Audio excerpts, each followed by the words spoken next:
What's good, Atlanta? This is the Blog and Dirty Podcast, where Dirty Bird is the word if you haven't heard. I'm your host, John Buhler, lead writer, fansided.com. It's good to be back in Atlanta, man. It's been in Phoenix last couple of days for Fansided Summit here. Met a lot of interesting people, got to reconnect with some really good people. There's also a lot of interesting things that happened here with our beloved Atlanta Falcons, particularly pertaining to the league meetings. I was sitting there with my colleagues and I saw this stuff popping off on Twitter. I'm like, oh man, we missed something dumb that Jim Harbaugh probably said about milk or steak or something like that with the Chargers. But a few people for the Atlanta Falcons did have some interesting things to say. That would be, Arthur Blank, Raheem Morris, Terry Fontenot. That's kind of going to be the gist of this. Just talking season a little bit. And that's always fun. That's what I love in college football. Don't have it as much in the NFL, but I enjoy it nonetheless. So we're going to start today. We're going to be coming to you from the highest perch in Flowery Branch. Arthur Blank talked a little bit about the Kirk Cousins contract situation. It's a Freudian slip. I said Kirk contract. That might be his name now. But I think he had like some interview or something like that talking to what's his name? Somebody with USA Today and everything like that regarding Kirk Cousins' contract and everything. It seems as though Arthur Blank kind of wants this to end he wants this to end non-acrimoniously, which I think would be good, would be fair, would be ideal, but we don't live in an ideal world. We just live in this one. And probably the big things that I think he recognized was, that the plan that was in place by Terry Fontenot, I think he was on board with, or he eventually got on board with, like, we may be too good to draft next quarterback. Penix is the guy we want. He's there. We got to go for it. But also, there's security things. The transition now from, the end of the Matt Ryan era until now has been challenging. And obviously, we had a really good quarterback who didn't play very well at the end of the year. Now we've got a very promising quarterback who we think is going to be really good here in Michael Penix Jr.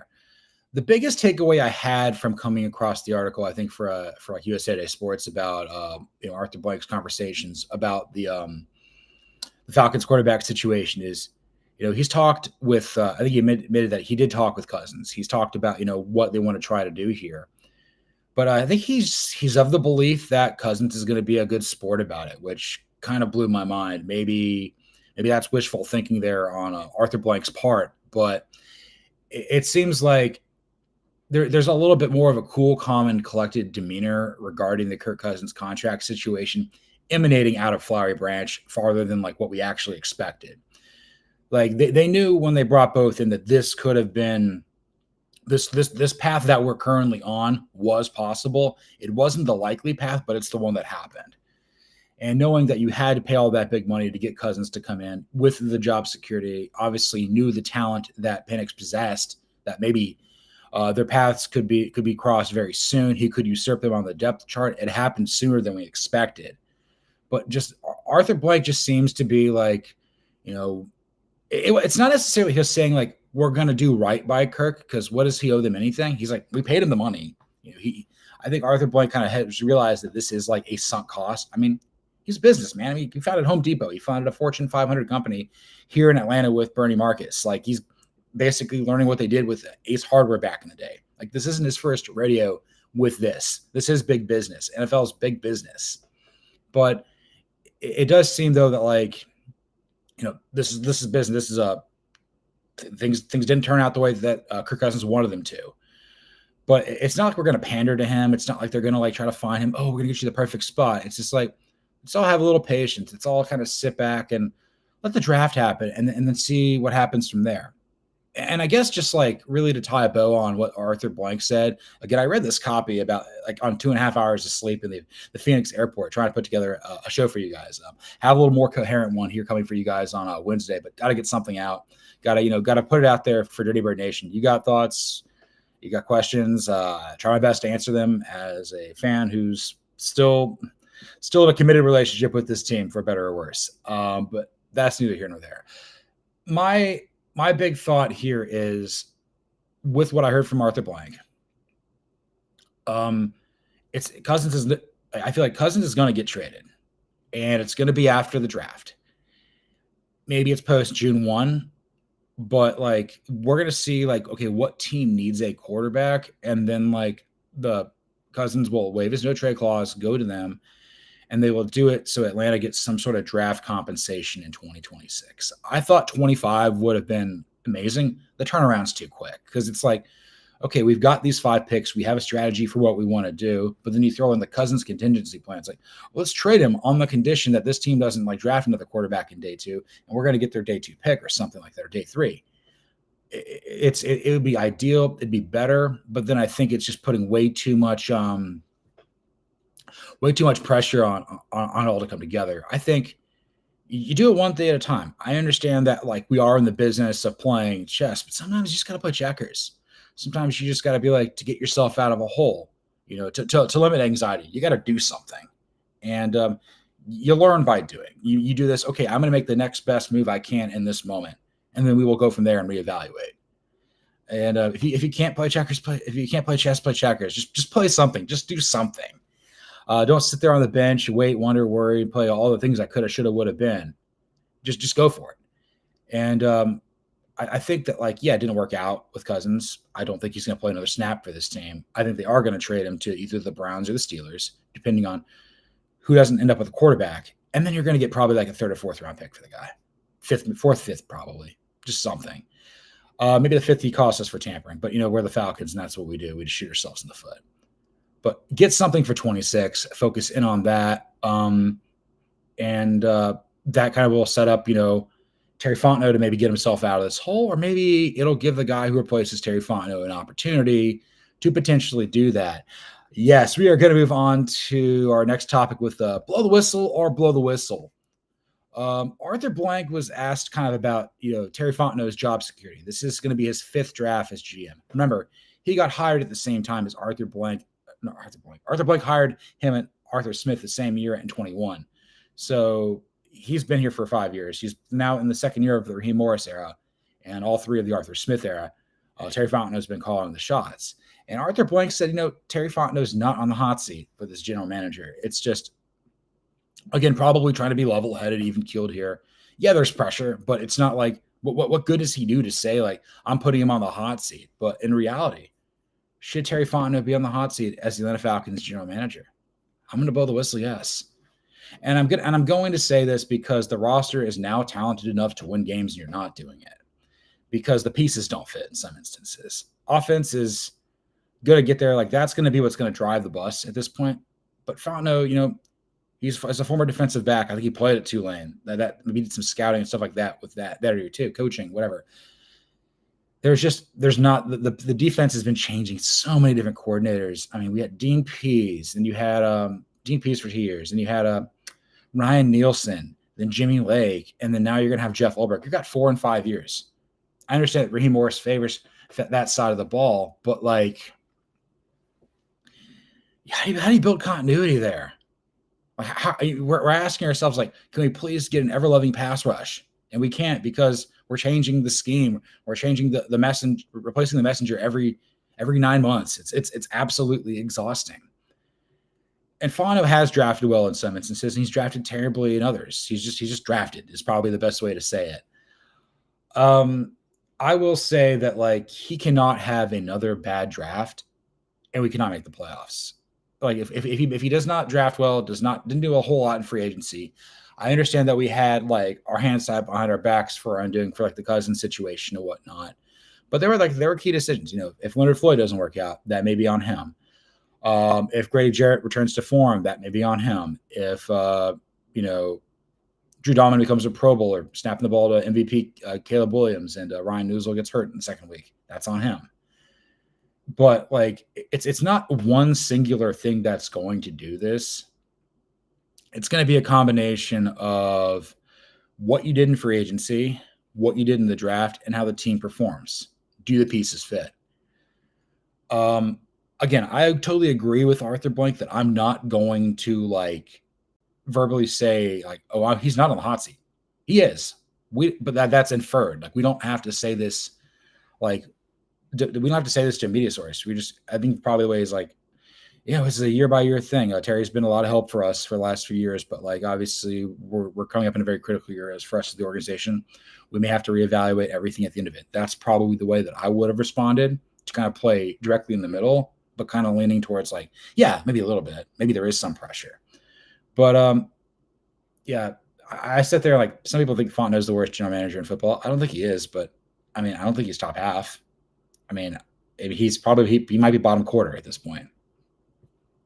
But then again, there have been GMs out there who I think sucked. Like this time last year, I was just dumping on so much like hate on Kwesi Adolfo-Mensah, and I've changed a little bit on him.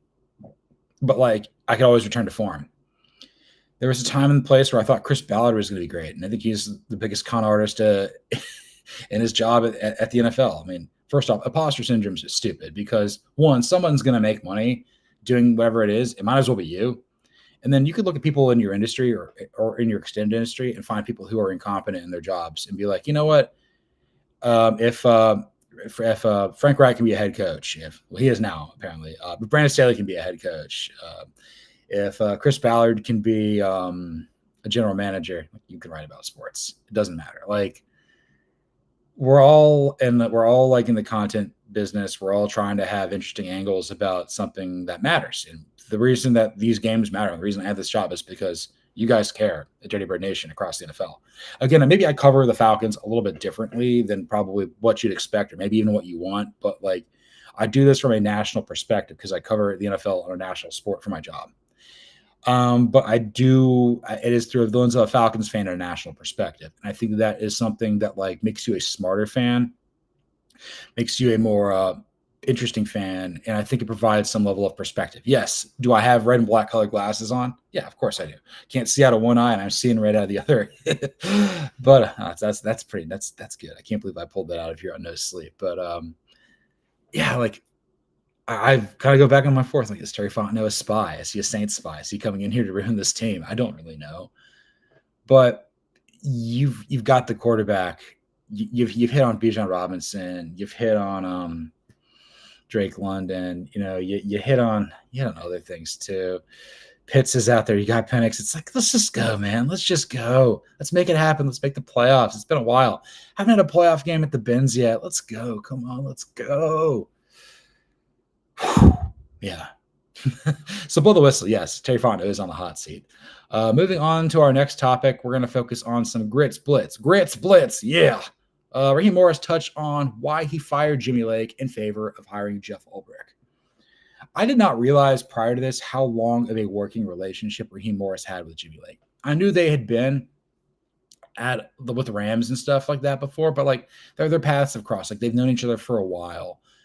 And I will give Raheem Morris some credit there. And then again, like this is what I've appreciated with what Arthur Blank and Raheem Morris talked about there at the league meeting and everything like that is there was some level of awareness. There was some like, I made mistakes. There was some ownership there, which I appreciate. I think this past year was different. It was better, but it was still the same.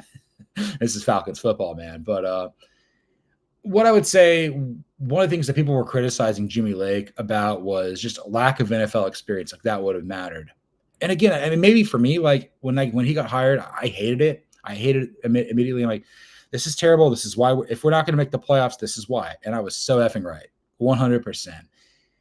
But it may have been a little bit of that. But my thing was like, I just kind of felt that like he was so bad as like the Washington Huskies head coach.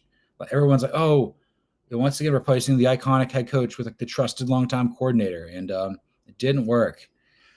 People turned on him pretty quickly. They wanted to throw him in Lake Washington, but again, I don't think it was necessarily like lack of NFL experience. I think really the single biggest thing that I saw and that it was just the inconsistent execution down the stretch. And it was really like what really blew my mind with what Raheem Morris was. He put it like right on a tee, right on the nose. He got it right. Like early in the season, I thought we were playing really well in the secondary. I thought that we're ball hawking back there, making things happen, getting turnovers and stuff. Obviously, started getting cooked there towards the end of the year. I would say in the second half, even though the season was not going well, we're kind of going through a quarterback change. Cousins played like hellacious ass, and then Penix is coming in there trying to figure out what he's going to do. But I did kind of feel that we got a little bit better with getting pressure on the quarterback. Maybe that was more Raheem Morris is doing. Felt like we were a little bit tighter in the defensive front seven than we've been. Like we weren't good. We weren't good at all. But like there was improvement after the Denver game, which that was brutal. That was the game I saw. I'm like, yeah, maybe we're not making the playoffs this year. There were others that followed, but that was the one that was like I had to turn it off like halfway through. It was so bad. I haven't done that with a Falcons game in a very, very long time. That's what you need to know. But what Raheem Morris specifically said about Jimmy Lake was it was not getting off the field. It was allowing the time of possession to be so grossly in the other team's favor that we had to make so many. There's not enough chances to make things happen on offense. And then you go in and you factor that like Michael Penix Jr. is only making like a second or third career start at that point. And I understand like you want to kind of like ease him into it a little bit. This guy had like 6 years of playing at college, started at Indiana, started at Washington. He's a great, fantastic player. But like I think it was like the Commanders game. Like I think we had like 3 possessions the whole second half. Like they went down the field like we were playing the Army Black Knights and they're running the triple option. And Jeff Mawkins just over there laughing and pointing at us like, look at you stooge doofuses. All that stuff. And then obviously that's part of why we didn't beat Carolina, because like we let Bryce Young play with confidence, get more and more confident with every play. And I hate to say this. I've been sitting on this for a while. I think that win over the Falcons for the Panthers in week 18 to split the series, like that's a game that's going to allow Bryce Young to finally get to be that franchise quarterback. Like that game that the Panthers won over the Falcons in a game where the Falcons needed to win, that's going to allow Bryce Young to really be the quarterback that people thought he could have been coming out of Alabama. Dave Canellis, who I think is a fantastic head coach, put a lot of trust and faith in him, and he's like, go win it, and he did. And it was like we tried that with Penix. Penix made that unbelievable touchdown pass to what was his name? I'm trying to think of the word is Kyle Pitts. Yeah, I don't know why I was blanking on that. Things keep showing up on my screen while I'm working. I'm like, I'm trying to record, man. I'm trying to record on Restream. I'm trying to record on Zoom. I'm just talking to myself. First day back from work after being in Phoenix. Just leave me alone. Leave me alone. Let me do my job. It's a Friday. Just leave me alone. but either way, like, yeah, software update. You need to do that. I do that when I get home or get off work today. Anyway, like the basically it was like the way that Jimmy Lake was doing his defensive setup was to the detriment of Michael Penix's growth and development. We were not putting him in a position to go win the game. We were putting him in a position to get us back in the game. And maybe that was kind of the disconnect. Because again, this was not an immediate decision for Raheem Morris. He was like, I'm going to wait and really vet this out. But I think by thinking about this and really getting down to the crux of it, like right there, that's what it was. Just losing in time of possession. You can't win. You can win games without time of possession if you're Patrick Mahomes, maybe a couple of years ago, maybe not even last year. He's kind of become captain check down. Yeah, a little bit, just a little one. But I think bringing Jeff Ulbrich in, this is another guy that Raheem Morris has known for a very long time, was on Dan Quinn's staff, was briefly the interim defensive coordinator when it was all interim and stuff, when Raheem Morris was calling the shots in 2020. Ulbrich got valuable experience there as the Jets defensive coordinator and the interim head coach after Robert Saleh was terminated and everything like that. Okay, this is a former linebacker, played for the 49ers in the 2000s and stuff. This is a guy that I had a lot of respect for when he was with Atlanta back in the day. The New York of it all, maybe that takes a little bit of the shine off. I was kind of like looking for we need new ideas. I mean, you were still on the Falcons staff at that point when we still couldn't get a pass rush. Maybe we still won't, but I think this is just I think it was kind of like Jimmy Lake's like, we're going to do this only if I can get 1 or 2 people. And that was probably Jeff Ulbrich. Other guy might've been Lou Anarumo. And maybe he's like, nah, I'd rather go to the Colts, which what does that say about us? And what's that say about the Colts? But really, I think it comes back to the time of possession issue where Jimmy Lake just could not get this team off the field. Maybe the players got to make more plays. Maybe they're not being put in positions to make plays. But either way, I appreciated this level of clarity that this provided, and it may not be right, it may be wrong, it may have been a gross miscalculation, but like, give me something, give me some answer for why you did what you did. And if this is it, I can accept that, and we can move on. And we're going to move on to our next topic here with a slice of pumpkin pie. Just keep eating so much pumpkin pie here in March and April, and maybe a little bit in May. Josh Kendall of The Athletic hinted that an offensive tackle could be in play in the first round for the Falcons. The words of Rafi from the league. What?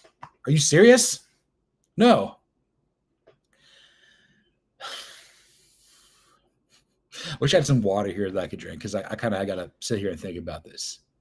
And if this is the intel that Josh Kendall's hearing, that's fine. Again, don't shoot the messenger. We were told that the Falcons had no interest in interviewing anybody at the combine who favored the offensive side of the ball, because this draft is all about defense. We've only got 5 picks. We're only interviewing that. And then there was some sort of talk where it's like, okay, well, maybe there's some guy that at a pro day they come across or whatever. But Josh Kendall's intel hints that, like, okay, I think they're bringing in Kelvin Banks Jr. for a visit out of Texas. Josh Simmons out of Ohio State could be a potential play as well. What this tells me is the Falcons have done a very good job of late drafting on offense at very high positions, and maybe they just trust themselves more in that talent evaluation part more than defense. Maybe they just need to get more information on defense. The other thing is, yes, you gave Jake Matthews an extension. He's been here a while. I mean, he's going to play in the NFL for a long time. But, like, maybe you need to have Jake Matthews' contingency plan. Also, Caleb McGarry, another guy, longtime Falcon, drafted by the team back in, I think, 2019 and stuff, alongside Chris Lindstrom. You know, plays through his rookie contract, does not get a 5th-year option, gets a 3-year deal. He's probably hitting free agency here soon. Maybe he outplays it. Again, like, Morris was on the team at that point the last couple of years, so maybe he's a good fit. But then again, it's like, is he the best fit in Zach Robinson's offense? Maybe you need to upgrade at right tackle. Maybe he's a guy you kick inside. But like, it does kind of show some interest. Like, if there may be some guys on the Falcons board at offensive tackle very high that maybe we didn't realize. Maybe Josh Connolly out of Oregon is a contender for that as well. Didn't hear Will Campbell out of LSU. It'd be very Falcons for us to draft an offensive lineman and you're winning to pass rusher when we already have an offensive line. Maybe that's just what we do from now on. Maybe that's just the Terry Fontenot way, spy or not, whatever he's doing. It kind of blew my mind that was a potential possibility. But again, like, after the last few years of whatever this team's done in the springtime draft and everything like that, you got to prepare for the unexpected. You know, didn't think we were going to take Penix. Was not happy that we took Drake London either in the moment. These are 2 of my favorite players to cover right about now. I think they're a lot of fun. People across the league have a lot of fun with them. The Bijan Robinson thing, I came along very late in the process. Wanted Jalen Carter right behind me, but he's a Super Bowl champion, and Bijan Robinson's a Falcon. This is the Blogging podcast. But again, this is not what I specialize in. I'll do draft. I'll talk about players, but like, this is hard. Like, team building is difficult. Again, I didn't play football. I just follow along with it. Mine's kind of more of like the narrative thing. It's like, okay, what's happening on the field? What's happening on social media? What's happening with the news cycle? How's this making me feel? What am I seeing? What kind of emotion can I derive out of this? Can I articulate this through words? Can I articulate this through, written word or print or verbally or on video like this? That's what I'm saying. Like, there are players that there could be a great player at tackle. Maybe this could be ahead of the curve. Maybe we come back next year like, we need an offensive tackle. I don't know. I'm not in favor of it, but also, like, as we get closer and closer to the NFL draft, I'm like, we're going to pick the wrong edge rusher at 15. I just feel it. Like, I'm preparing myself with Dale Murphy's Law, if you will. That would be if I did a Brave show for the house that Hank built, like, there'd be a show called Dale Murphy's Law. Whatever can go wrong will go wrong. Yeah, maybe an offensive tackle is in play. I don't know about that, but whatever. Impress me, Falcons, please. Moving on to our penultimate topic here, we're going to inject ourselves with some big Penix energy. The Falcons are 100% going forward with Michael Penix Jr. as their franchise quarterback. No S. Sherlock, pretty much. With this, the way that I would probably unpack it here is everybody is in line. There's no wish-wash. It's like we have a backup quarterback. His name is Kirk Cousins. He makes more money than God. And he's our backup quarterback for now.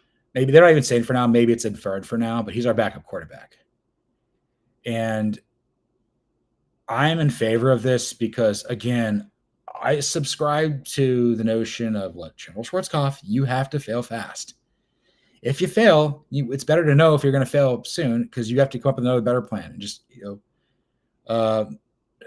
necessity is the mother of invention. Like you got to keep going. You can't. This is what I hate about the Vikings with McCarthy. Like maybe he sucks like I think he is. Maybe he's good. But like the whole playing for Aaron Rodgers thing, the Sam Darnold, whatever it is, the hand holding, we don't know. You're wasting your time. And like we have the whole Jordan Love thing, like, oh, let's hold on to him for 3 years and he can finally kind of play. He's fine. He's a good player. But like the agony and the stress and the tension that created in Green Bay for a long time wasn't good for the Packers. And it wouldn't be good for us. I don't think it's really good for anybody. Nobody needs to be tense at work. People need to be able to go to work and perform in an environment that makes them as comfortable as you can be given the circumstances. I mean, we're not going to be writing content in a naked in a beanbag chair eating Cheetos, having a treat party every day. But, I'm back in my desk. I'm dog sitting right now. I could be over there with a bunch of yippy dogs, but like they're going to pick this up. And I'm like, I got to get early. I got to get back to my place, set up and go because Restream picks up everything. A little secret here. Also, I hope that they don't blow leaves out there or pick up, the pollen. Pollen's like insane outside. Like the little crunchy things. I don't know what they're called. It's very sticky out there, and leaf blowers. Also, my big theory is I think that people use like lawnscape services to launder money, and they've used people with leaf blowers. Like they're just out there blowing leaves. They don't know what's going on. So somebody who's paying them to blow leaves, like is just laundering money through that operation. So that's kind of what I got there. So anyway, with Penix, moving forward with Penix, what does this look like? What does this feel like? How should we feel? What does this mean for us as tortured Falcons fans? Pretty excited, not going to lie. I feel like what we saw of him last year, he's going to get the 5th-year option. So we got 4 years to figure out like another contract extension. His arm is so good. He can throw the tight windows with serious zip, enough mobility to kind of extend plays in and around the pocket, but not enough to really make plays beyond the sticks. Just a pure pocket passer, a guy who's had a lot of reps for a lot of really great for a lot of great programs and stuff and teams like that in college at IU and UW. And then I can't wait to see what he can do with Zach Robinson's system. Just another year of figuring this all out. The rapport he's going to build up with everybody on offense is going to be fantastic. Every rep he gets matters now because he's getting it and Cousins is not. Again, we're not going to waste time. What I am concerned about with the Cousins thing is it's not if we're like waiting to get a draft pick. If we get a 7th-round pick, if we get the last pick from like the future Super Bowl champion in the 7th, like, that's fine. Just give us something back and I can work with it. You can just, I don't know, kind of on the 8 ball here, if you will, with that. My biggest concern is who's the backup because you got a 2nd-year pro and you got to have a guy who's been around a little bit and who's left. You want to bring Carson Wentz in this situation? You want to bring the guy who can't relate to people? I'm sure that's going to work out well. I'm not saying he's the reason the Chiefs didn't repeat as Super Bowl champions, but he doesn't have a ring from that. Man, it's I wanted Jameis Winston to be Michael Penix Jr.'s backup so badly. It just didn't work out. That would have been great. Maybe he does. Maybe he gets released by the Giants. Maybe they still drafted George Sanders and it's Russell Wilson. It's just awkward. It's just absolute chaos under Brian Daboll and Joe Schoen. That'd be weird. It'd be wacky. It'd be wonderful. It'd be whatever it is. But again, we have clarity. We have a statement of confidence. Maybe that's probably the wrong way to say it, which makes it kind of sounds unconfident. Oh that's a catch-22. But in reality, with all of this and everything with it, moving forward with Penix is like we have something to sell. we can sell hope. Real or not, false or realized, we can sell hope. We can sell that to prospective free agents. We can sell that to undrafted free agents. We can sell that to people throughout the draft process.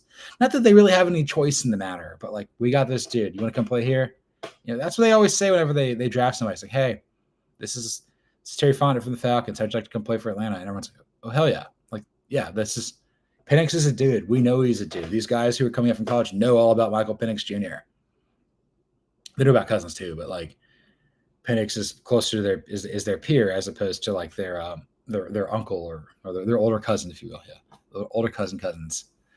Contract, a Kirk contract, Captain Kirk, whatever it is. Penix, moving forward with Penix, it feels good, and we'll see what happens with all this. But again, this offseason, the runway is longer. There's no contention plan. It's happening. It's noisy in the background with Cousins, but it's behind him. If he just focuses on today, as new married man or engaged, or he's got a significant other and he's moving in that direction. We're moving forward. And that's what we need. We got to get out of this quagmire. It's been 7 years. It's been the longest stretch the Falcons not make the playoffs since I've been alive. And I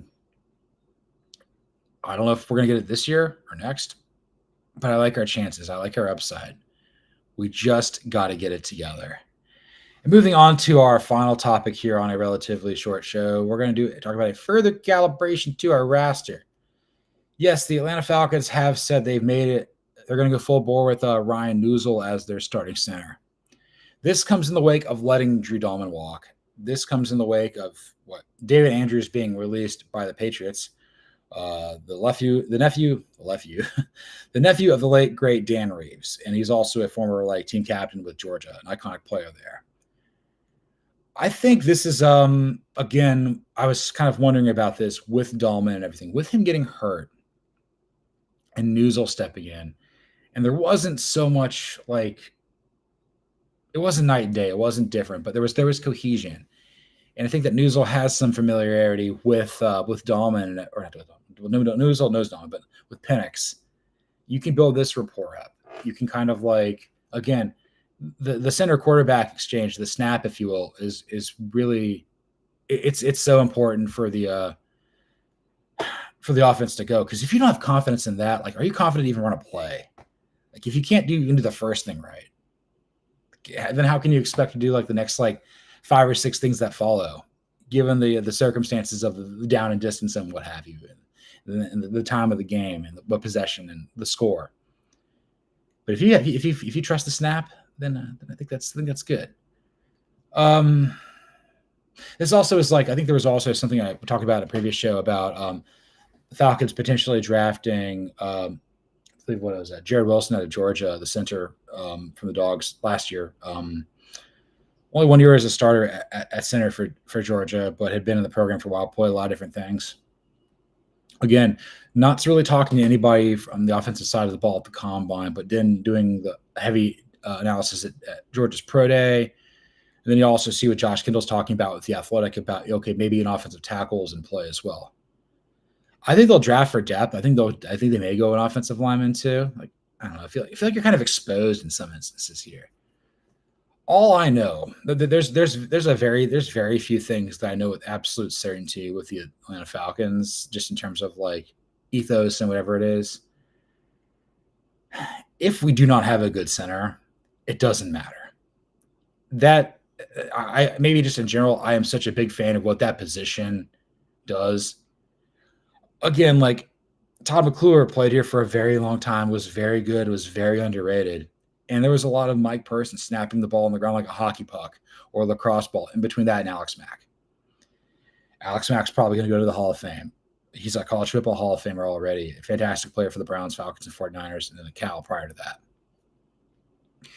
But when you have the fulcrum of your offensive line being as such, then it doesn't matter as much if the bookend tackles aren't that good. You just know that the offensive interior of the line is not going to collapse on even immediately.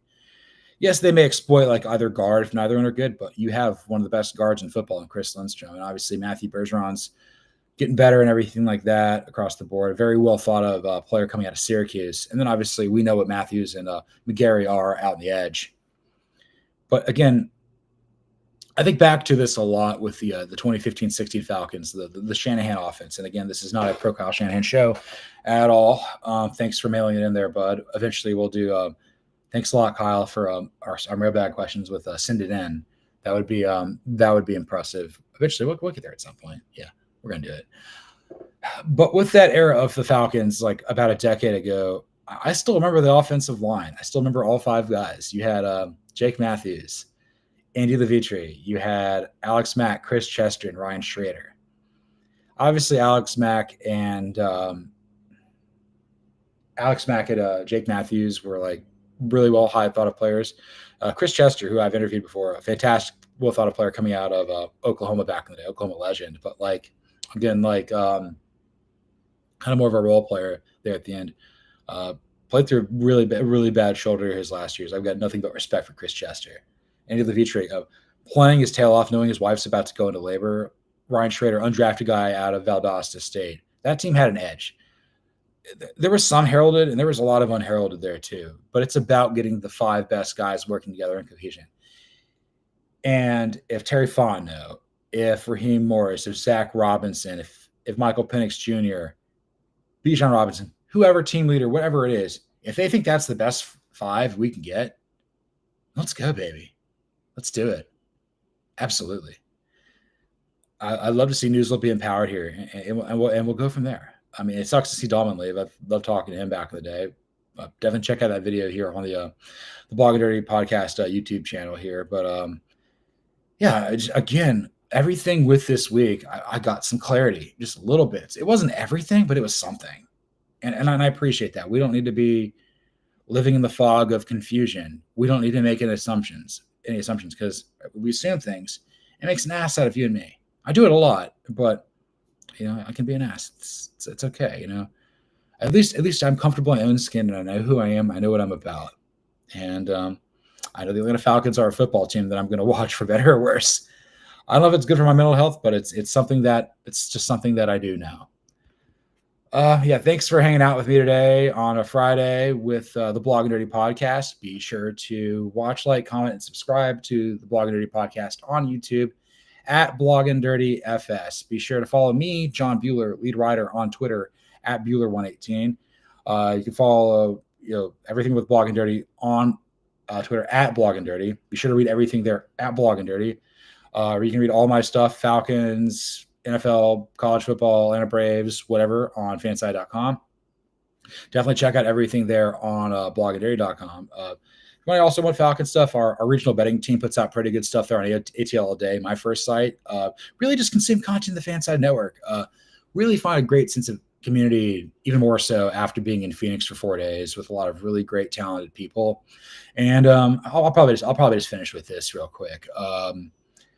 Going down there, I've been to like 2 of these conferences in my 7 years as a full-time employee. 10, I think the 19th is 10 years to the day that I first wrote my first article for Fansided. So been a long time. Definitely still had a beard. Didn't have hair like this.